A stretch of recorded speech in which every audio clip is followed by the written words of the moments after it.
वो माँ के कपकपाते हाथों से सर सहलाकर मिली गांव से विदाई आज भी दिल के दर्द को दोगुना कर जाती है। वो बाबूजी के साथ निकले थे स्टेशन की तरफ। दिल में कुछ तूफान सा उठ रहा था कि अब कुछ करके दिखाना है और कोई बड़ा अफसर बनकर ही घर वापस आना है।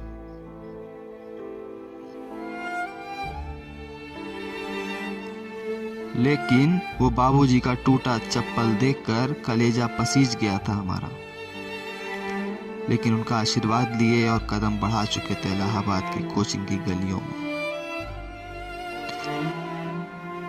प्रयागराज, जहां दिल और दिमाग केवल पढ़ाई की बातें करते हैं, जहां लगन और मेहनत के आगे तकदीर भी झुक जाती है, जहां जुनून और संघर्ष के आगे सपने भी घुटने टेक देते हैं, जहां एक लड़का एक एक रुपए बटोर के फोटोकॉपी कराता है और उधार मिली हुई किताब पढ़कर कलेक्टर बनता है।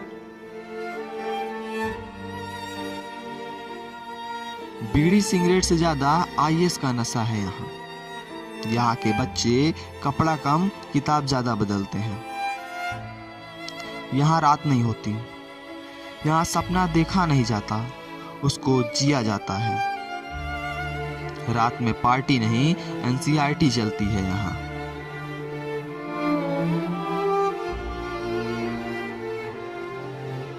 शुरू में तो खो जाते थे इतिहास बदलने के लिए पानीपत की लड़ाइयों में, लेकिन अब तो हाथों से करियर की रेखाएं ही मिटने लगी, भूगोल की रेखाएं पढ़ पढ़ के।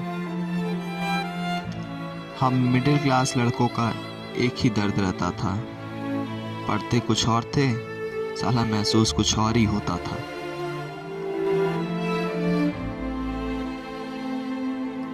और मानचित्र में सर जब अर्जेंटीना में पैम्पर्स घास दिखाते थे तो हमको हमारे बाबूजी खेत में घास छीलते नजर आते थे। वो जब करंट अफेयर का बाढ़ और सुनामी पढ़ाते थे तो हमारी माँ छत टपकने की वजह से नीचे बर्तन रखते। सोचे थे प्री मेंस और इंटरव्यू के बाद उस लड़की से एंगेजमेंट करेंगे, लेकिन करे भी तो क्या करें, वो तो निकल नहीं रहा था। और अब तो उस अफ्रीका महाद्वीप के मानचित्र में भी उस लड़की का चेहरा नजर आ रहा था। जैसे प्यार टाइप का कुछ होता है ना, ठीक वैसा ही था। मन परेशान था और मंजिल दूर थी, दिल टूट चुका था और दिमाग बिल्कुल काम नहीं कर रहा था। काहे कि अब सब कुछ खत्म हो चुका था। जानते हैं, अब ना उसका फोन आता था, ना गुड मॉर्निंग वाले मैसेज, और ना ही ईयरफोन लगा के कोचिंग क्लास करने जाते थे। लेकिन आज भी जब उस अफ्रीका महाद्वीप का मानचित्र देखते हैं ना, तो हमको उसमें उसका चेहरा नजर आता है। कुछ खोकर पाना है, जीवन का मतलब तो